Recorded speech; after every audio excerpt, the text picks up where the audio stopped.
Hey, Good Sam, this is Pastor Jed. It was so good to gather and worship God last Sunday in person. It was beautiful to launch a second service. We gathered at 9 a.m. to worship God. It was a beautiful experience. We gathered at 10:45 to worship God, and the 9 o'clock service was recorded. It was live streamed, and so we were able to worship God all through the week as people tuned into the live stream. What I am so thankful is that we took this step of faith. We took this risk. On Sunday morning, the first Sunday out of the gate, we reached more people than we would have been able to reach if we had just offered one service. And so this puts us in a position where we can just continue to grow. We can continue to reach more people with the love of Christ. As we have launched two services, our opportunity to grow and our opportunity to identify our gifts and our opportunity to serve and to reach those with the love of Christ has also grown. We need your help. And so if you can help us by ushering or greeting or helping in children's ministry, helping with the soundboard or the PowerPoint, we would love to know about it. You can fill out a Connect card and just drop it into the offering plate as it comes by. As we gather to worship on Sunday, we were reminded how we can grow our trust in God. Sometimes we have these expectations of God, and then we have these experiences of what God has done or has not done.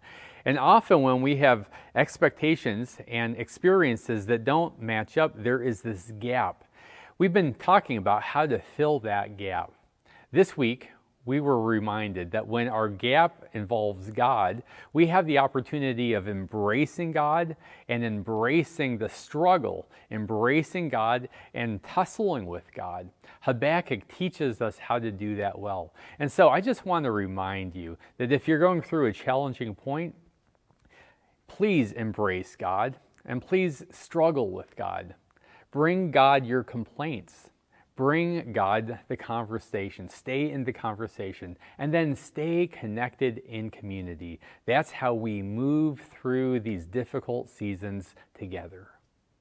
Speaking of seasons, we're in a big season where our church is gathering next week for the second half of our annual meeting.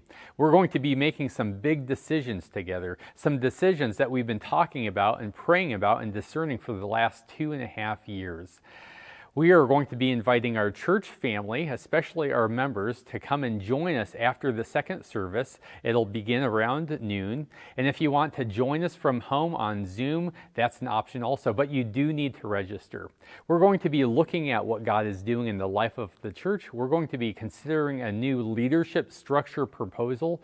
And what we're asking you to do is to trust our leaders as we explore a new way of leading, a new way of giving vision, a new way of giving direction to the life of the church. We're simply asking for permission. We're not buying anything. We're not committed to anything. We're just trying something new that we believe will make ministry more effective so we can reach more people with the love of Christ. If you'd like a head start on this meeting, if you've got questions, we'd love to interact with your questions. And so this Thursday at 7 o'clock, we are having an online meeting via Zoom where LJ and I will be here to field your questions, to talk, to hear how you're feeling about this new proposition. And so please jump online, please bring your questions. We want to work hand in hand with you as we consider the future. Again, I want to just tell you how pleased I am that we are able to worship in person, that we are regathering, that we are reaching out to our community in new ways. This week, I want to encourage you to grow in your level of trust towards God. Grow in your level of trust towards each other. We do that by expressing love. And so let us continue to live into our vision statement. We are a church that is increasing our love for God. We are increasing our love for each other. We are increasing our love for our community. And so, Good Sam, let us love well. I'll see you on Sunday.